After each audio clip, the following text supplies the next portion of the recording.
17 dāvanas tieši tik priekšnesumus Rojas mūzikas un mākslas skola šogad svētkos pasniedz dāvanā Latvijai. Šobrīd Rojas kultūras centrā notiek pēdējais mēģinājums mirkli pirms vērienīgā koncerta. Cik Latvijai gadu paliek? 105. Kā jūs zinājāt?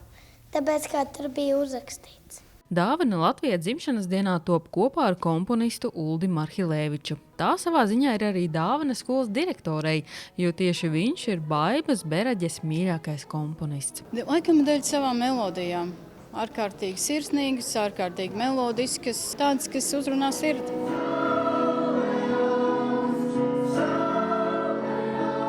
Ja sākotnēji bija domāts, ka komponista skaņdarbus izpildīs tikai bērni, tad viss izvērtās vēl vērienīgāk.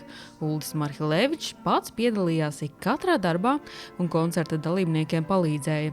Viņš gan uzsvēra, ka šajā koncertā ir tikai otrā plāna spēlētājs. Es ļoti gribu būt klāt pie savas mūzikas. Tas nav, neteiksim, pašmērķīgi un egoistiski, bet vienkārši es piepalīdzu. Koncertā iesaistījušies ne tikai bērni, bet kori izveidojuši arī aktīvie vecāki. Iesaistījušies arī koklētāji no Kolkas, Mērsaga vidusskola un skatītāji no Dundagas mākslas un mūzikas skolas.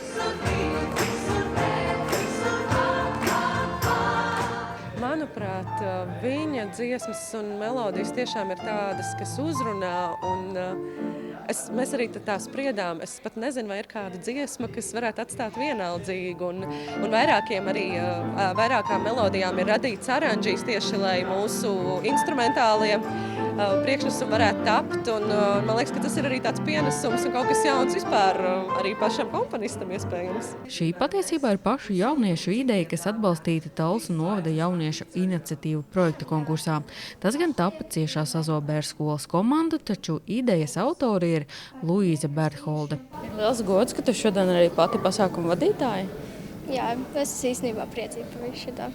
Satraukums pirms koncerta? Nedaudz.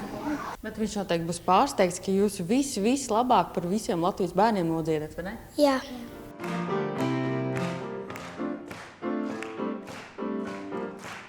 Un koncerts var sākties. Zināmas melodijas dzirdamas pavisam jaunās skaņās, piemēram, tik populārās dzeltenās kurpes izpilda 3 flautas.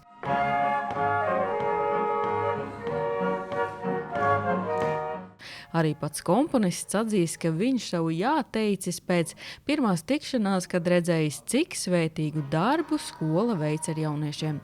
Bet šī ir dāvana ne tikai Latvijai, bet arī pedagogiem un jauniešiem. Varbūt, ka šobrīd viņi par to neapzinās, kāda vērtība tā ir, un to viņi varēs atcerēties pēc daudziem gadiem, kad mums bija tāda iespēja, mums bija tādi svētki. Varbūt pēc šī koncerta ne tikai direktorē viņš būs mīļākais komponists, bet vēl kādam variņam. Es tā ļoti ceru. Rojas mūzikas un mākslas skola atzīst, ka ar šo koncertu un darbu kopā ar komponistu ieguvuši pieredzi un milzīgu iedvesmu. Sanita Liepiņa, Terēza Matasone, TV9 Pakalne.